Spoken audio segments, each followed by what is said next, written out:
Terima kasih pemirsa, Anda masih bersama kami di Presisi Utama. Dan pemirsa, Kapolri Jenderal Polisi Listio Sigit Prabowo meletakkan batu pertama pembangunan gedung Pusdiklat Konfederasi Serikat Pekerja Seluruh Asian Trade Union Council di Jatiluhur, Purwakarta pada Rabu lalu. Gedung nantinya akan difungsikan sebagai tempat pelatihan dan pendidikan serikat pekerja yang tergabung dalam SPSI. Dalam sambutannya, Kapolri Jenderal Polisi Listio Sigit Prabowo mengatakan menjadi sebuah kebanggaan dapat diundang dalam kegiatan peletakan batu pertama Pusdiklat SPSI yang merupakan tempat pendidikan terbesar di Asia Tenggara. Kapolri menyebut pembangunan gedung ini diharapkan bisa dijadikan tempat bagi kelompok buruh untuk memperjuangkan hak-haknya. Tentunya suatu kebanggaan bagi kami, keluarga besar Polri, hari ini diundang untuk melaksanakan kegiatan groundbreaking Pusdiklat. Saya dan keluarga besar Polri mendukung penuh agar proses pembangunannya ini tepat waktu.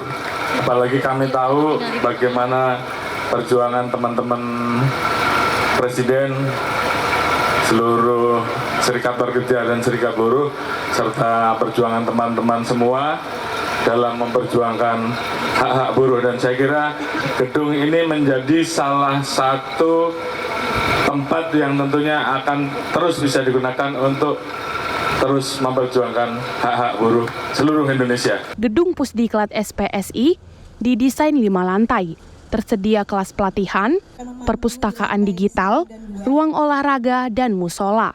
Dalam hasil rapat DPPK SPSI, nantinya akan ada satu auditorium atau aula dalam gedung yang akan diberi nama Jenderal Listio Sigit Prabowo. Proses pembangunan gedung Pusdiklat ini akan dilaksanakan 14 bulan dengan dana dari hasil swadaya anggota SPSI di Jawa Barat. Gedung ini adalah bagian dari upaya untuk terus memberikan pelatihan-pelatihan dalam hal memperjuangkan kesejahteraan buruh. Sekali lagi saya ucapkan terima kasih dan mudah-mudahan semua berjalan lancar, tepat waktu, dan ke depan gedung ini betul-betul bisa bermanfaat untuk memperjuangkan kesejahteraan teman-teman serikat. Peresmian Pusdiklat SPSI ditargetkan akan dilaksanakan pada bulan Desember tahun 2025. Dari Humas Polda Jawa Barat melaporkan untuk Polri TV. Kapolri Jenderal Polisi Listio Sigit Prabowo menyambut baik pembangunan Pusat Pendidikan dan Pelatihan Konfederasi Serikat Pekerja Seluruh Indonesia. Kepada para buruh, Kapolri pun berpesan agar perjuangan buruh dapat dilakukan secara damai tanpa anarkis. Dan berikut pemirsa laporan jurnalis Polri TV Faris Hasni dan juru kamera Irfan Joni. Pemirsa, Kapolri Jenderal Polisi Listio Sigit Prabowo telah melakukan peletakan batu pertama untuk pembangunan gedung Pusat Pelatihan dan Pendidikan atau Pusdiklat bagi pekerja dan buruh tentunya yang berada di bawah naungan Konfederasi Serikat Pekerja Seluruh Indonesia. Pembangunan sendiri dilakukan di Kampung Sukaurip, Kabupaten Purwakarta, Jawa Barat. Di hadapan para buruh, Kapolri berpesan dan berharap tentunya agar ke depan lapangan pekerjaan dapat semakin lebih banyak sehingga buruh semakin sejahtera.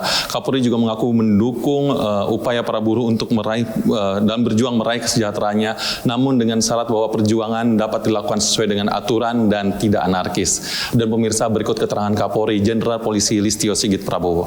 Suatu kebanggaan bagi kami, keluarga besar Polri, hari ini diundang untuk melaksanakan kegiatan groundbreaking Pusdiklat SPSI. Tadi Mas Andi Gani telah menjelaskan panjang lebar bagaimana rencana ke depan untuk pembangunan Pusdiklat SPSI. Tentunya saya dan keluarga besar Polri mendukung penuh agar proses pembangunannya ini tepat waktu.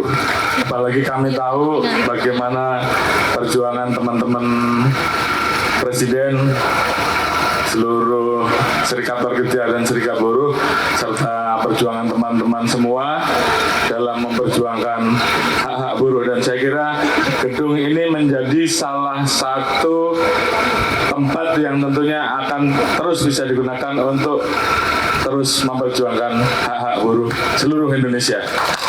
Pemirsa, Gedung Pusat Pendidikan dan Pelatihan milik Konfederasi Serikat Pekerja Seluruh Indonesia ini juga akan menjadi pusat pelatihan yang terbesar yang ada di wilayah Asia Tenggara, yang nantinya akan dapat melakukan pelatihan bagi para buruh tentunya untuk meningkatkan kapasitas dan kapabilitas mereka tentunya dalam bekerja. Faris Hasni dan Irfan Juni melaporkan untuk Polri TV. Kadiftik Polri yang diwakili oleh Karo Tekinfo Divtik Polri membuka pelatihan digital forensik kerjasama Polri bersama FBI. Pelatihan digital forensik ini digelar untuk meningkatkan kemampuan personel Polri. Polri bersama Legal Etase FBI menggelar pelatihan digital forensik di Laboratorium Komputer Divisi TIK Polri. Pelatihan ini dibuka oleh Kadif TIK Polri yang diwakili oleh Karotek Info Divisi TIK Polri Brigjen Pol Nugroho Slamet Wibowo. Materi yang disampaikan oleh trainer dari FBI antara lain Security Information and Event Management, Introduction to Investigating Cybercrime dan Forensic Challenge, serta kegiatan praktek antara lain Windows Logging Lab, Linux Logging Lab, dan Windows Core Threat Hunting Lab. Tujuan dari pelatihan ini adalah untuk meningkatkan kemampuan personel Polri yang bertanggung jawab mengelola teknologi digital dan penegakan hukum di lingkungan Polri, serta menambah relasi hubungan kerja dengan FBI. Diharapkan dengan adanya pelatihan digital forensik training dapat meningkatkan kemampuan personel Polri dalam menguasai pengetahuan dan keterampilan Security Operation Center, Incident Response Team, strategi pertahanan pengamanan data, deteksi dan pencegahan kebocoran data. Tercatat 56 orang yang berasal dari staker di lingkungan Polri mengikuti pelatihan ini, antara lain Divisi TIK Polri, SSDM Polri, Bareskrim Polri, Sops Polri, Solok Polri, Korbrimob, Ditserse Polda Metro Jaya, dan dari lembaga di luar Polri, yaitu PPATK dan BS. Asisten Kapolri Bidang SDM mengapresiasi 385 anggota Polri yang melaksanakan wisuda Purna Bakti Polri atas pengabdiannya kepada institusi Polri, dan hal ini ia sampaikan saat Prasetyo memimpin wisuda Purna Bakti pembinaan tradisi pengakhiran dinas di lingkungan Mabes Polri. Asisten Kapolri Bidang Sumber Daya Manusia Irjen Pol Dedi Prasetyo memimpin wisuda Purna Bakti Pembinaan Tradisi Pengakhiran Dinas di lingkungan Mabes Polri tahun 2024. Acara ini dihadiri oleh sebanyak 385 peserta wisuda dari internal Polri. Dilaksanakan di Gedung Perguruan Tinggi Ilmu Kepolisian Jakarta Selatan. Acara ini turut diramaikan dengan kehadiran para anggota Polri yang mengikuti wisuda Purna Bakti Polri. Adapun beberapa anggota yang mengikuti wisuda Purna Bakti ini terdiri dari 207 perwira menengah, 27 perwira pertama, 7 bintara dan 144 pegawai negeri Polri. Acara turut diramaikan dengan penyambutan dan door prize yang disediakan untuk para anggota yang mengikuti wisuda Purna Bakti Polri tahun 2024. Asisten Kapolri Bidang Sumber Daya Manusia Irjen Pol Dedi Prasetyo memberikan apresiasi kepada 385 anggota Polri yang melaksanakan wisuda Purna Bakti Polri karena sudah mengabdi kepada instansi Polri selama lebih dari 30 tahun. Di kesempatan yang sama, salah satu wisudawan Purna Bakti Polri, Kompol Purnawirawan Sakimin, memberikan respon positif terkait dengan acara wisuda Purna Bakti Polri tahun 2024. Ia pun juga mendapat door prize yang diberikan langsung oleh ASSDM Kapolri. Acara ditutup dengan para wisudawan Purna Bakti Polri yang melewati lorong pedang pora yang merupakan simbolis karena mereka sudah menyelesaikan pengabdian kepada negara dan juga kepada institusi Polri. Dari Jakarta, Jelang Baskara, Christian Hendra melaporkan untuk Polri TV.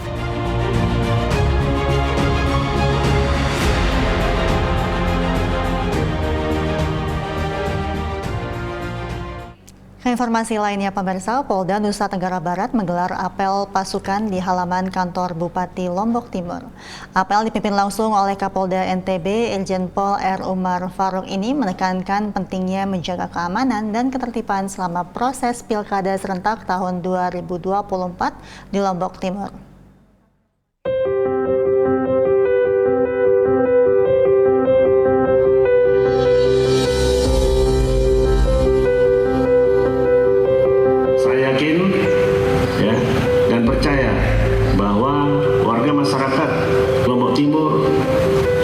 100% menginginkan keamanan dan kenyamanan pra-pilkada, pasca-pilkada untuk meningkatkan pembangunan yang ada di wilayah Kabupaten Lombok Timur. Tentu mempunyai tugas pokok masing-masing untuk di bidang preventif, satgas preventif maupun preemptif. Misalkan ada ekses daripada pesta demokrasi ini yang mengarah unsur tindak pidana pemilu maupun tindak pidana administrasi, ini Satgas Gakumdu dan Bawaslu serta KPU juga harus bisa mengelola, memanage bagaimana penyelesaian permasalahan-permasalahan yang terjadi. Jangan sampai ada ASN, TNI, Polri dalam pelaksanaan tugas sehari-hari dalam kegiatan di lapangan maupun secara pribadi maupun secara kedinasan ini tidak netral dalam penyelenggaraan persiapan penyelenggaraan Pilkada 2024. Ini sebagai barometer tolak ukur kalau ingin kita menciptakan situasi aman dan damai dalam penyelenggaraan Pilkada 2024, ya kita selaku aparatur negara, baik Polri, TNI, ASN, kita harus netral. Karena ini adalah cermin yang bisa dilihat oleh warga masyarakat untuk menjadi teladan bagi warga masyarakat, teladan dari generasi muda untuk bisa melanjutkan pembangunan pasca demokrasi Pilkada 2024. Pemirsa, kami akan segera kembali usai jeda berikut ini.